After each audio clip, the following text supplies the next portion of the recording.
Hey, what's up, everybody? It's Pykel with League of Items, and today I wanted to discuss the current meta in regards to the most popular and most played champions. I think that there is a pretty big disconnect in the League of Legends community between what is popular and what should be meta. So, in this tier list, I'm not saying that S is the most popular and D is the least popular.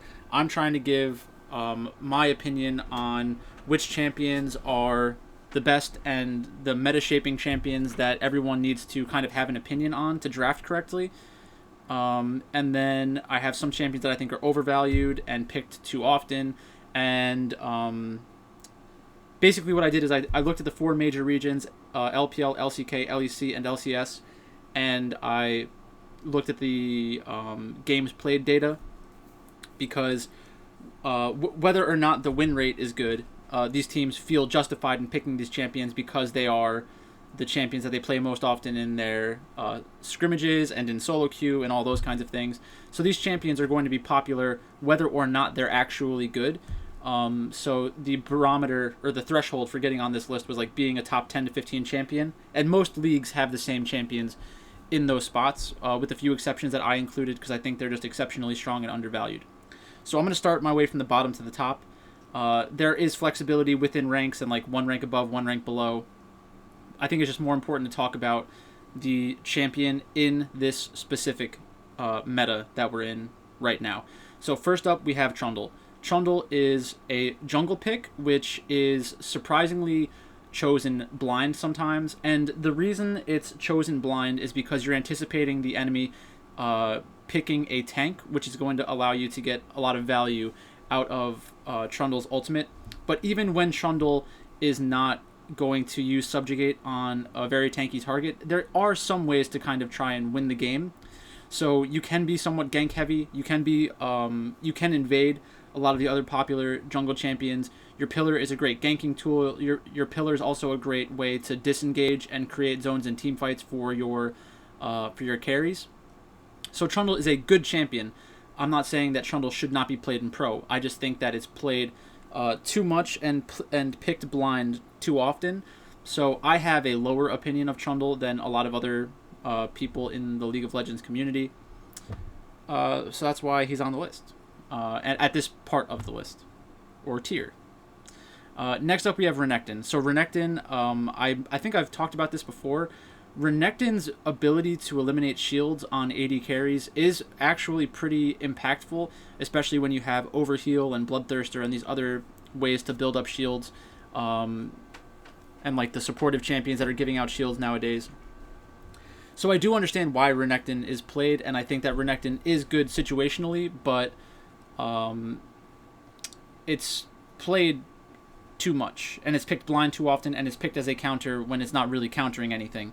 So Renekton has a strong laning phase, is strong once he hits level 6, so he's able to be impactful around Rift Herald fights and Dragon fights. He can't split push really. Like, if he's very far ahead, he can technically split push, but it's not the same.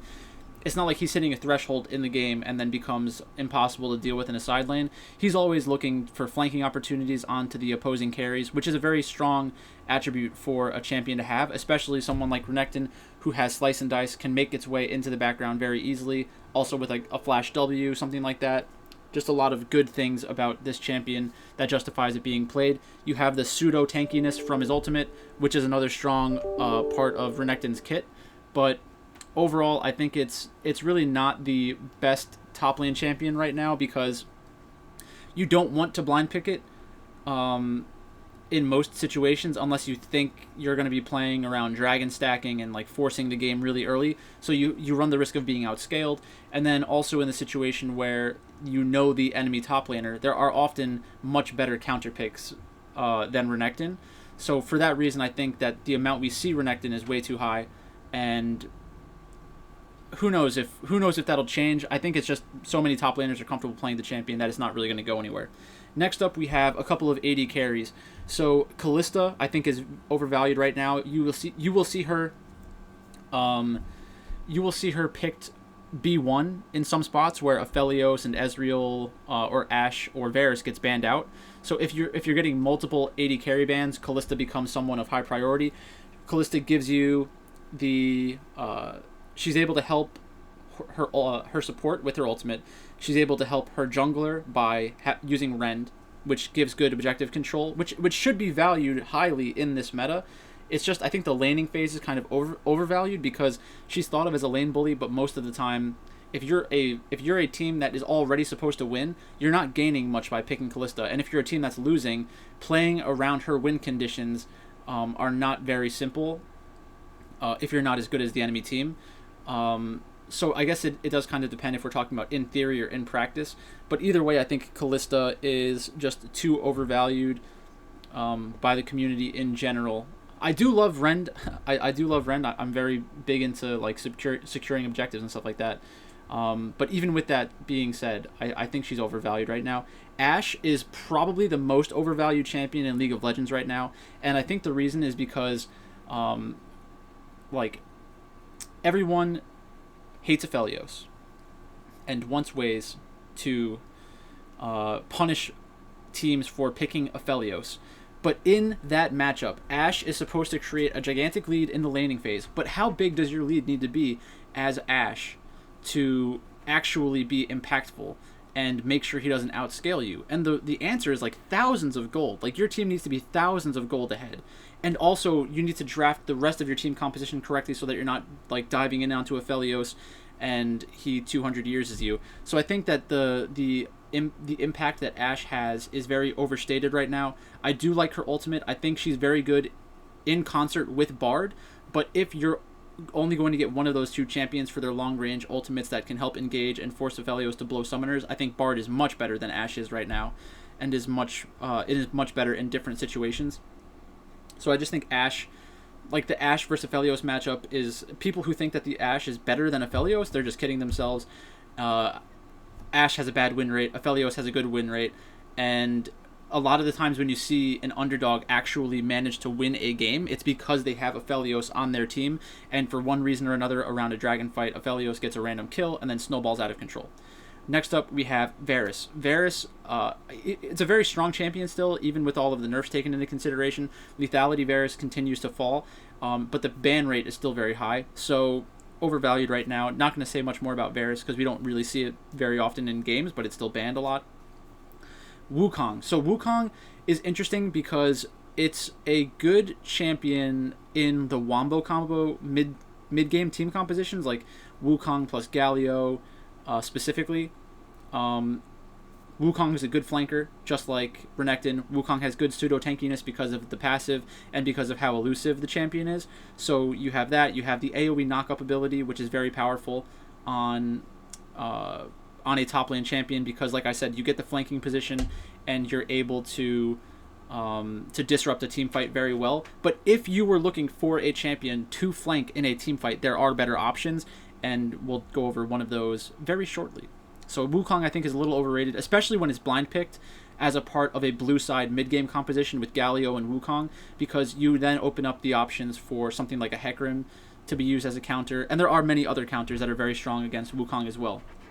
So just overvalued right now, because even when Wukong does what it's picked to do, I think there are better champions at doing it. Yeah.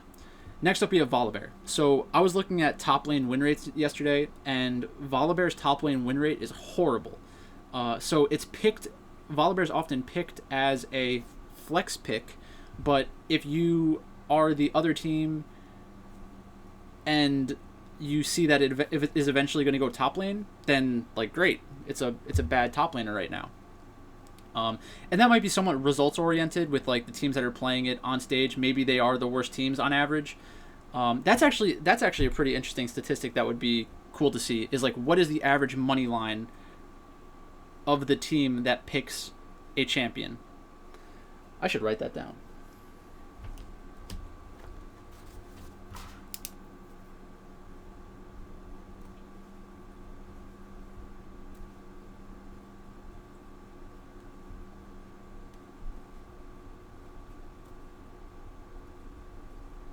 That's interesting. We'll have to take a look at that in some other video. Next up, we have Twisted Fate.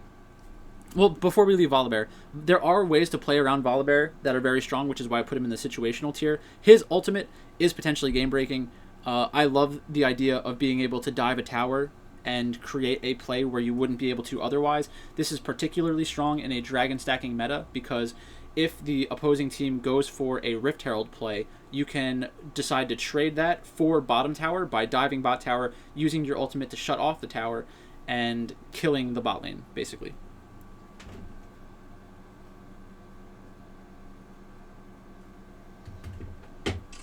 All right, next up is Lee Sin. Lee Sin is a very good champion for solo queue and is able to make a lot of plays. Probably one of the best playmaking champions in League of Legends. But it's often outscaled by a lot of the other popular junglers. So, for example, in the LPL, when the Graves meta was happening and Graves was considered by far the best champion, Lee Sin was still played by somebody like Karsa because Karsa knew there were opportunities to make plays that would kind of counteract the lead that Graves has. So it's like, okay, you picked Graves, but you also have Aphelios. All I have to do is get a late game pick onto Aphelios, then it's going to create a 5v4, and my team is going to have a chance to win the game. So I do understand why teams are still playing Lee Sin and how it's a pretty good champion from behind because you always have the ability to steal away objectives, steal away dragons, steal away barons with the Q execute plus smite. But it's just a little overplayed. Like, I think that we should be seeing not necessarily more diversity from the jungle, but more of a tight meta around the very good jungle champions, which we'll talk about a few of them in a little bit. Next up, we have Ezreal. So I think Ezreal was the answer to Aphelios. I'm trying not to use the word counter because Ezreal does not counter Aphelios in any way. Ezreal does scale to a similar point and can create team fights that are different from the ones that Aphelios wants to be a part of, but if Aphelios does what he wants to do and Ezreal does what he wants to do, Aphelios is much more impactful. Also, the problem with Ezreal in this meta is that if you lock in Ezreal, for the most part, you're giving up at least one of the first two dragons, unless your team creates a lead somewhere else. So, like, you can always outplay what happens in the draft, but you shouldn't go into a game needing to outplay your draft. I think that's a good rule to abide by. Next up, we have Kennen. Kennen is probably the best flanking top laner in League of Legends right now. When Kennen teleports into a team fight and gets onto an AD carry, that AD carry is going to die. The best Kennen players in the world make Kennen look like the most broken champion in the world. Unfortunately, there aren't a lot of great Kennen players out there, so we see other teams, like in North America, picking up the Kennen and falling flat on their face, which makes them look very stupid. Because they don't either play the laning phase right, they don't play around Kennen's strengths the correct way, they don't have the good flanking opportunities because their team is losing, because Kennen has a potentially weak laning phase depending on the matchup. So Kennen, situationally very strong, especially when it's on a very good Kennen player, but for the most part, you're not going to build your team composition around the Kennen. The Kennen's going to come in as a response to like an immobile backline or something like that. Next up, we have Thresh. Thresh with the Lantern, with the hook, just one of the best supports out there. I think that's kind of indisputable at this point.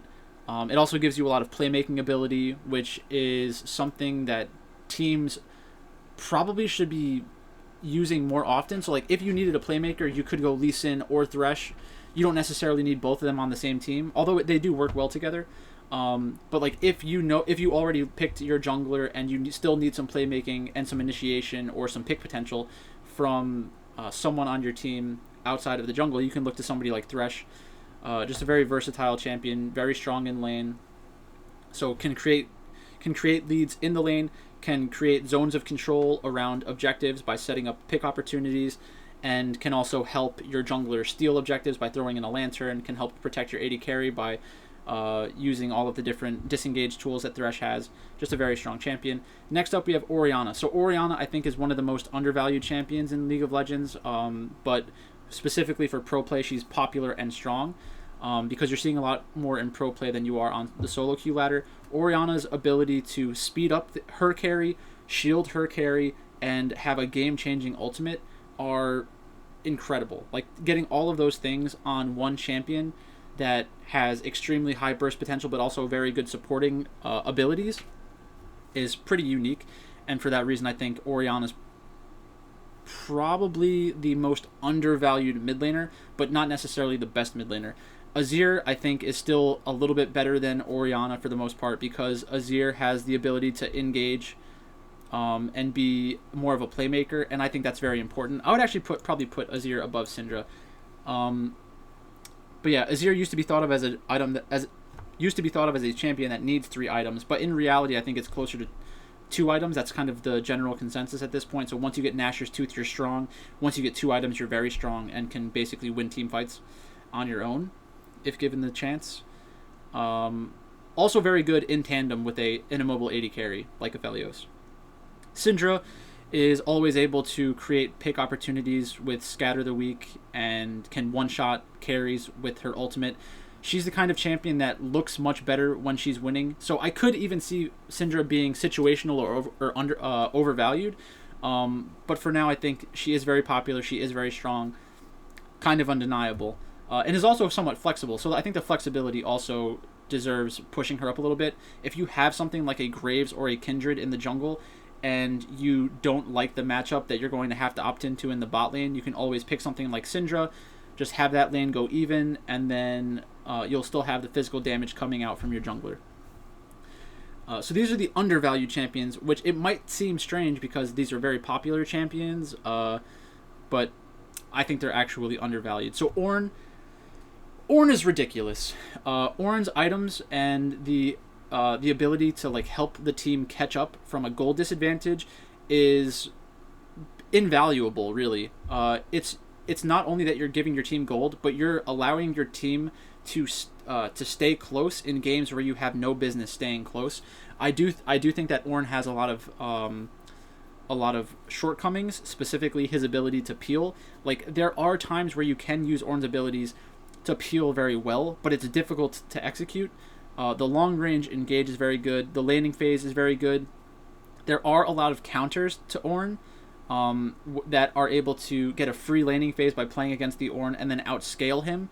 So somebody like Kayle specifically. But even with that being said, because of the amount of value you get out of your items and your ability to be like a tank in the late game team fights, although not the best tank in the late game team fights, Ornn is just a great champion overall. Especially around those early game dragon fights where you can get like a 3 to 4 man knockup. That's just crazy. Right now, the best mid laner in my opinion is Zoe. Zoe is super annoying to play against, and the best Zoes in the world are the best players in the world right now.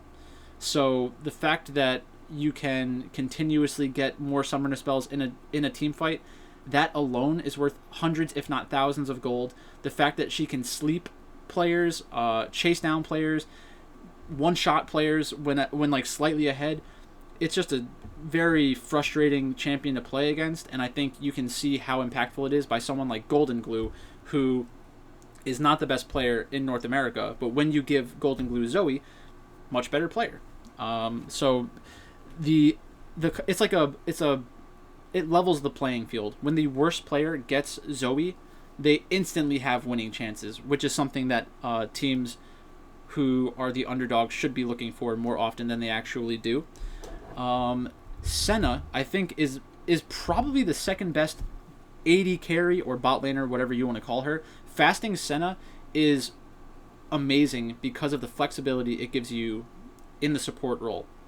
So it's not only that Senna is very strong, can build good items, it also increases the amount of it increases the amount of statistics that you're able to get onto your team, because even without gold, Senna is able to scale very well, getting the additional range, getting the additional AD. I think there's something with crit chance as well. So Senna just has a lot of avenues to gain statistics for herself while also giving away the gold that would otherwise be given to the bot laner. Give it to the support and let the support build out a more full build. Next up we have Nidalee. I think Nidalee is the probably the second or third best jungler right now. Probably the second best jungler. from a pick ban perspective. I think that her playstyle is extremely good. She's one of the only champions that can successfully deal with somebody like Graves, who I think is the best jungler at the moment. Just the playstyle, the supportive nature, once again, not only can Nidalee chuck spears at you and then dive into you, she also has a very good clear, is able to accelerate the game by forcing objectives with her level advantage if she's not going up against somebody like Graves, and then also be pretty strong in the laning phase through ganking when her laners have tools to create fights for her. And then also the ability to help heal around late game team fights. So a lot of the time you'll get into a dragon fight where you, like, for one reason or another, you lost half of your health. Nidalee will heal you up to full. So that's always a good champion. I think in LCK they say that she's Soraka with spear, which is pretty funny. Bard, in my opinion, is the best support in the game right now. It's not even close. I think that Bard could be picked B1, and then should always be picked R1 or R2 if Aphelios is locked in B1. So because of Bard's ability to interact favorably against Aphelios, which is, in my opinion, the most important and best champion in League of Legends right now, you have to have Bard very high, because Bard's ultimate will force Aphelios' flash often in the late game, and is also ranged, so you're not going to get clumped together with the tanks on your team that are trying to dive Aphelios during a late game team fight. Just a lot of utility, a lot of playmaking ability, helps get in and out of objectives really well, can get you into very advantageous positions with Mystical Journey, and also get you out of bad situations with Mystical Journey. So just a very good champion overall, and does a surprising amount of damage when ahead as well. So the four most important champions, in my opinion, for the current meta are Sett, Karma, Graves, and Aphelios. Sett is incredibly flexible. Sett can be top lane, although he has bad win rates in top lane. Sett is often played in the jungle, which is pretty good. I don't like Sett jungle very much. I think that, especially against somebody like Graves, like if you're planning on picking Sett as a flex pick, you should be banning out Graves, because Graves will win that matchup. There is counterplay for Sett, like getting good engages onto the enemy backline, but you can't depend on creating that play when you're at a deficit, because Graves has just been stealing away your jungle and forcing objectives and just being more powerful than you for most of the game. But Sett in the mid lane is actually surprisingly strong. Somebody like Chovy plays it really well, and it just shows the flexibility of the champion. But I think Sett really shines as a support, because you have Hex Flash. You can continuously force summoners out of the enemy bot lane. You can look for interesting engages with using Hex Flash over a wall, sneaking in behind a champion, and then using your ultimate to bring them away. Very impactful champion, very good right now. It's basically like having a Lee Sin that's more tanky, but does less damage. And you can play it in 4 roles without getting called a troll. So that's always good. Next up we have Karma. Karma is very strong for multiple reasons. Karma's build path is one of the best in the game. She has the ability to use the very good support items that have very high gold efficiency, which is very important in my opinion and is overlooked often by most players. Her ability to use the Mantra Shield gives even more value out of an item like Ardent Censer. Doesn't really help the Athenes very much, but it helps Ardent Censer a lot. So like every champion that you give a shield to is gaining basically 1100 to 1200 gold in stats, and since you can shield everybody, you can spike in a team fight like 3000, 4000, 5000 gold, which is pretty incredible. Not even including the effective health, I think. Ignore that. Next up we have Graves. I think Graves is the best jungler and maybe the best champion in the game. It's close between Graves and Aphelios. I'm not sure which one is better in more situations as a first pick on blue side. But if you picked Graves or Aphelios, I wouldn't have any problems with it. I think that especially right when we hit 10.7, I was calling for Graves to be the most important champion on the patch, and that's exactly what happened. And he's been very important for the past what, 9 patches now, 8 9 patches now. So Graves, the ability to farm as well as he can and invade as well as he can, duel the enemy jungler, contest every single objective, create that little bit of a lead to snowball the rest of the game. Just an amazing champion, and just extremely strong in the pro scene. And then, of course, you can't have a champion tier list without having the best champion in League of Legends for the past 200 years, Aphelios. So Aphelios can do more damage than basically any champion in League of Legends in a short amount of time, can heal himself up to full when he's at 1 health within like 3 auto attacks or something, which is just absolutely insane. The build paths are the build paths allow Aphelios to play that way, which is one way that they could try to hurt Aphelios without taking away certain parts of his kit. I understand why people like LS are trying to temper the hatred for Aphelios, because they say that there is a lot of counterplay, but just because counterplay exists doesn't mean that it's easy to accomplish in a professional game when there are so many opportunities for Aphelios to just get a random kill and start snowballing. Like, if he shows up to the right dragon fight, if he gets a very good gank, if he shows up to a Rift Herald fight and gets a kill, he can just get out of control. So I get that there is counterplay, and it's smart for LS to look for those kinds of opportunities, to like focus on the counterplay aspect as opposed to like crying about Aphelios being very strong, because that's the way that you will eventually find an answer to Aphelios. But outside of Bard, it's pretty difficult to play. It's pretty difficult to draft against Aphelios while also creating a good laning phase for multiple lanes, and then also having a good team composition at the same time, because you don't want to clump up too much, and that makes your positioning and tempo even more important. So you basically have to play a perfect game to compete with an Aphelios when you could just ban it. So probably just ban it. That's generally the best thing to do, in my opinion. But those are the most important champions on this patch, in my opinion. They are ranked roughly in the order that I think they should be considered for drafting. I hope you found this somewhat useful for when you're watching League of Legends, professional League of Legends specifically.